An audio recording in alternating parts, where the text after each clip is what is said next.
Durant ton parcours, tu vas entendre parler de clients et de serveurs. Du côté client et du côté serveur. Alors qu'est-ce qu'un serveur? C'est très simple. Tout d'abord, c'est toi le client, ok?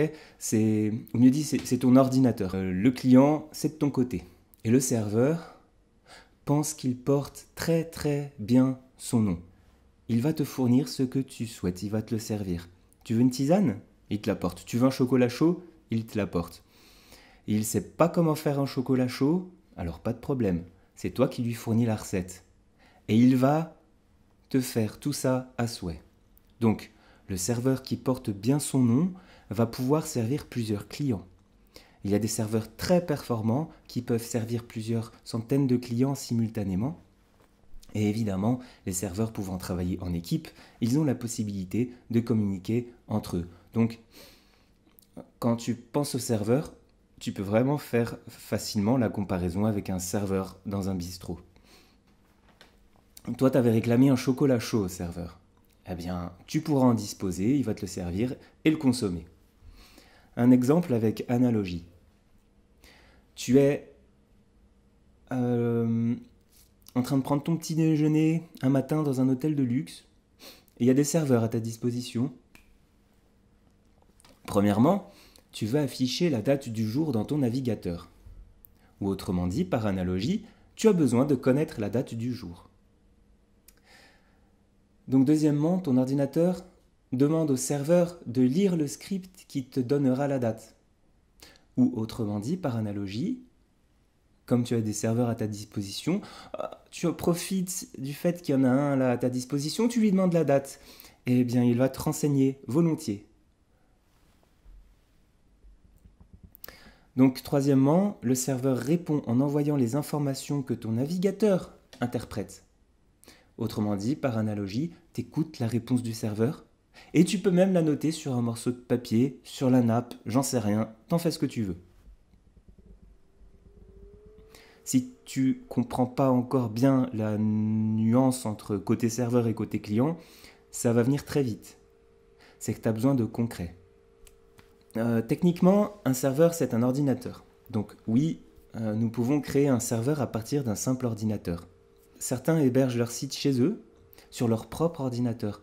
Nous n'apprendrons pas cela dans ce cursus, nous utiliserons les services d'un professionnel de l'hébergement web pour des raisons pratiques, économiques et de sécurité. Sache que ton abonnement te permet de bénéficier d'un hébergement pour t'entraîner sur un vrai serveur. Demande son activation depuis ton espace client ou contacte-moi, si ce n'est pas déjà fait, bien sûr.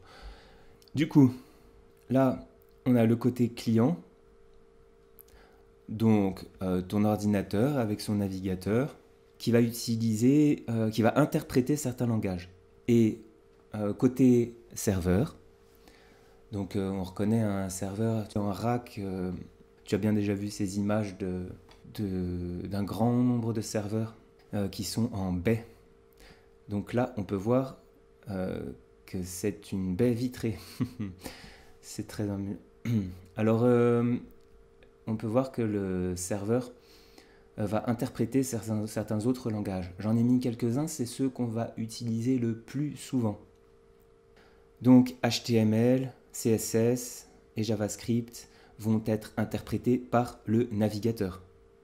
Et PHP, SQL vont être interprétés par le serveur. Par exemple, toujours, on va vouloir afficher la date. Alors on va commencer à coder un tout petit peu, vraiment un tout petit peu. Je vais ouvrir mon éditeur de code, la Notepad++, mais peu importe, et je vais écrire un peu de PHP. Un tout petit peu, je vais appeler la fonction date qui va me permettre d'afficher la date. Alors pour l'afficher, je mets echo, sinon il ne l'affichera pas. Il la connaîtra, mais il ne l'affichera pas. Donc echo date. Oui, je suis sur un clavier QWERTY, là, il me faut 5 minutes au moins d'adaptation. Je vous expliquerai pourquoi un point-virgule, pourquoi entre parenthèses, pourquoi des guillemets, pourquoi beaucoup de choses. Et tout a une logique, c'est ce qui est merveilleux. Alors, des minuscules, M minuscule et un Y majuscule parce qu'on l'aimerait en 4 chiffres, l'année. Donc, le D c'est pour le jour, le M c'est pour le mois et l'Y c'est pour l'année. Et on a choisi comme séparateur barre oblique ou slash. Je vais enregistrer le fichier, je vais le mettre sur le bureau, ok. Je vais l'appeler date.php pour que le serveur bien interprète PHP, sinon il ne saura pas qu'il y a du PHP à interpréter.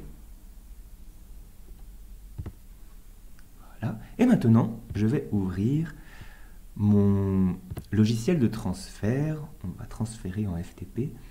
Alors oui, je suis bon.